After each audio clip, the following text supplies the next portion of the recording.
Imagine waking up one morning and realizing that the biggest engine of the American economy quietly slowing down, not because of a war, not because of a natural disaster, not because of a sudden financial crash, but because fewer and fewer people are able or willing to buy. For decades, the United States has relied on consumers' spending to drive economic growth. Americans buy homes, cars, electronics, vacations, subscriptions, and countless other products every day. In fact, consumer spending makes up the majority of the U.S. economy. But what happens when the buyers start disappearing? What happens when the people who keep the system running no longer have the financial power to participate at the same level? According to the ideas often discussed by Ray Dalio, this is one of the most important economic questions of our time. The first thing to understand is that economies do not grow simply because businesses exist. Economies grow because people spend money. Every purchase becomes someone else's income. When a family buys a car, the dealership earns revenue. The manufacturer earns revenue. Workers receive wages. Suppliers receive payments. The money moves through the system. But when consumers pull back, that flow begins to slow. Businesses sell fewer products. Profits weaken. Hiring slows. Investments decline. The entire cycle begins to lose momentum. For many years, American consumers were able to keep spending because incomes were rising. Credit was easily available, and asset prices continued climbing. Home values increased. Stock portfolios grew. Interest rates remained relatively low. Consumers felt wealthier and more confident, even when wages failed to keep pace with expenses.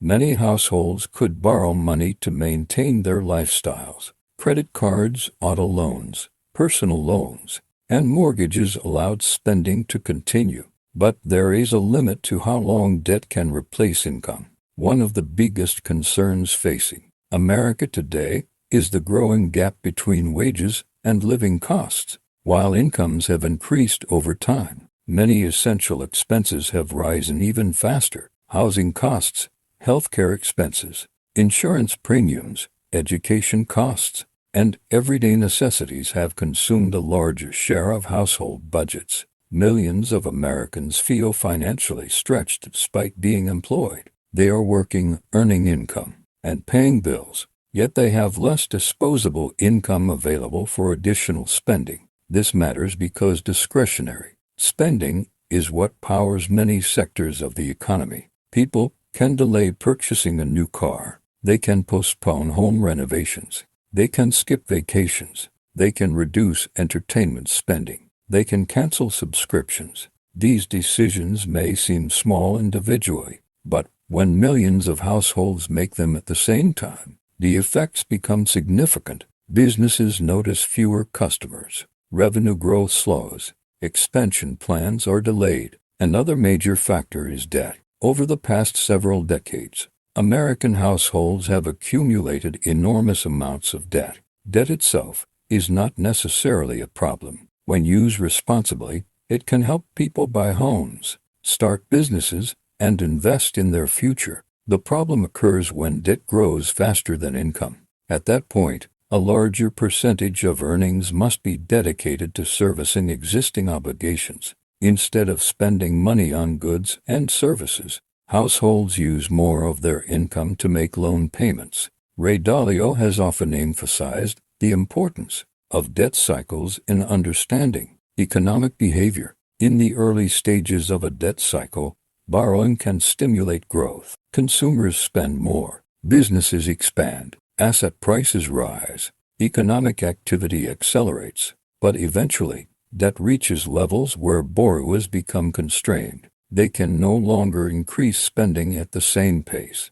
The economy then enters a more difficult phase where growth slows and financial pressures increase. Demographics also play an important role in the beer problem. The population structure of a country affects spending patterns. Younger families typically buy homes, furniture, appliances, vehicles, and other major products.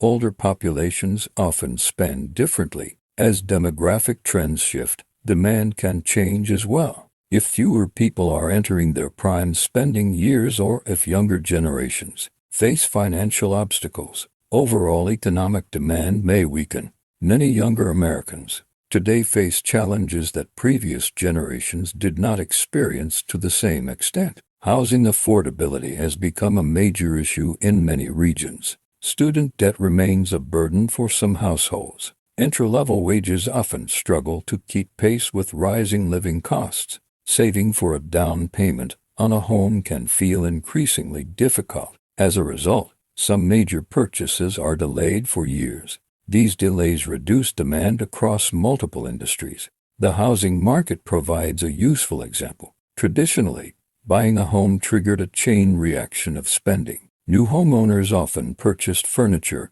appliances, electronics, home improvement materials, and various services. When housing activity slows, many related industries feel the impact. Fewer transactions mean fewer opportunities for associated spending. The ripple effects extend far beyond real estate itself. Another concern is wealth concentration. Ray Dalio frequently discusses the relationship between wealth, inequality, and economic stability. When a large percentage of wealth becomes concentrated among a relatively small group of people, consumer spending dynamics can change. Wealthy households certainly spend money, but they do not spend every additional dollar they earn. Middle-income and lower-income households tend to spend a greater percentage of their income because they must meet daily needs. If purchasing power becomes increasingly concentrated, overall demand growth may weaken.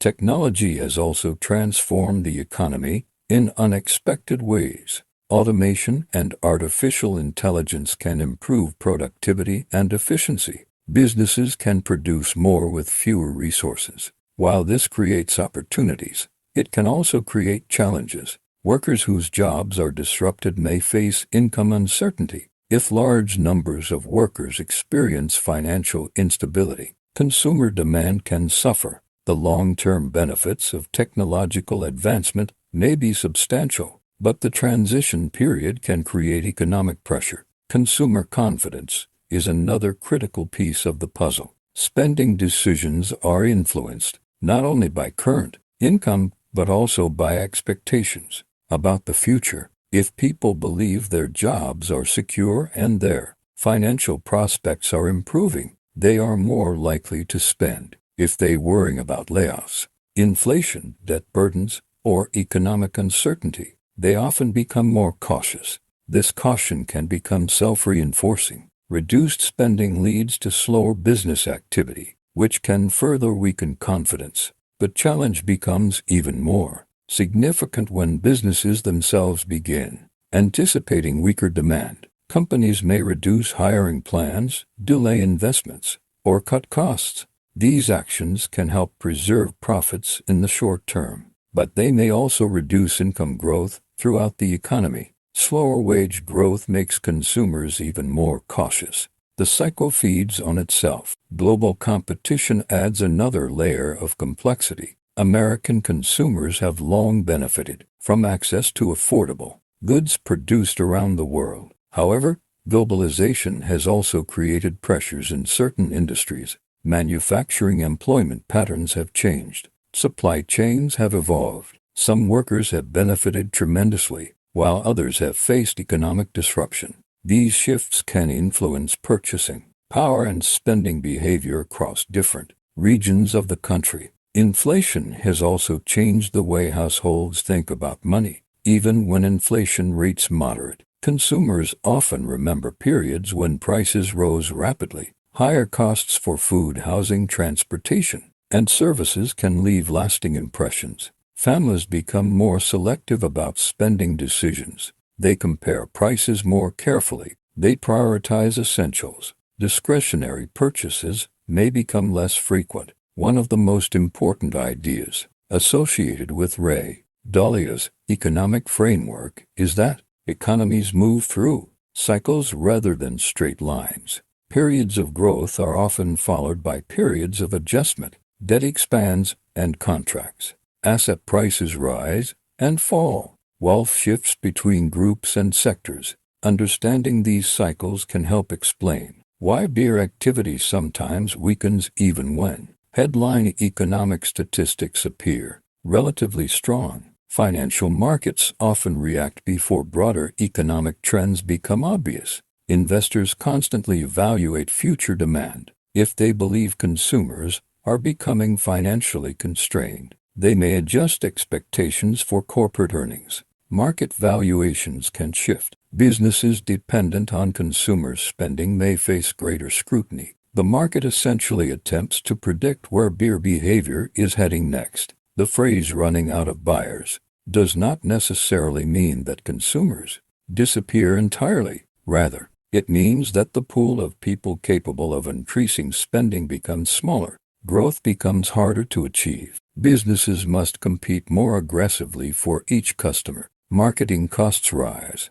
Discounts become more common. Profit margins come under pressure. The economy continues functioning, but the pace of expansion slows. History provides several examples of similar dynamics. Throughout economic history, periods of strong growth, fueled by debt and rising asset prices, have often been followed by periods where consumers become more cautious. The transition is rarely comfortable. Businesses that depend heavily on continuous spending growth can struggle. Investors reassess assumptions. Policymakers face difficult choices. Governments and central banks often attempt to address these challenges through policy measures. Interest rates may be adjusted. Fiscal spending may increase. Tax policies may change. These tools can influence economic activity, but they cannot permanently eliminate underlying structural issues. If wages lag behind living costs,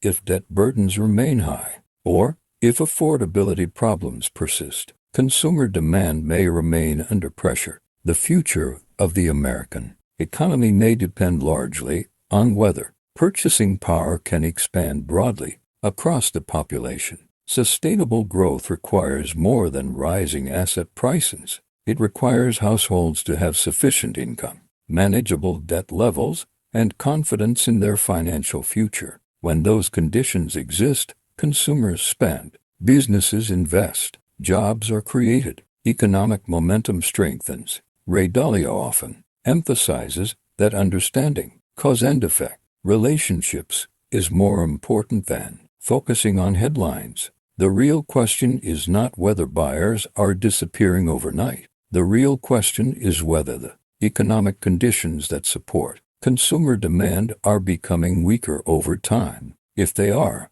then the implications could be significant for businesses, investors, policymakers, and ordinary families. America remains one of the largest and most dynamic economies in the world. It possesses enormous strengths, including innovation, entrepreneurship, deep capital markets, and a highly productive workforce. But even strong economies face challenges. Ignoring those challenges can allow problems to grow. Recognizing them early creates opportunities for adaptation and improvement. The warning about America running out of buyers is ultimately a warning about purchasing power. It is a warning about affordability. It is a warning about debt. It is a warning about the growing gap between economic growth and financial security for many households. Whether these pressures intensify or ease will help determine the next chapter of the American economy.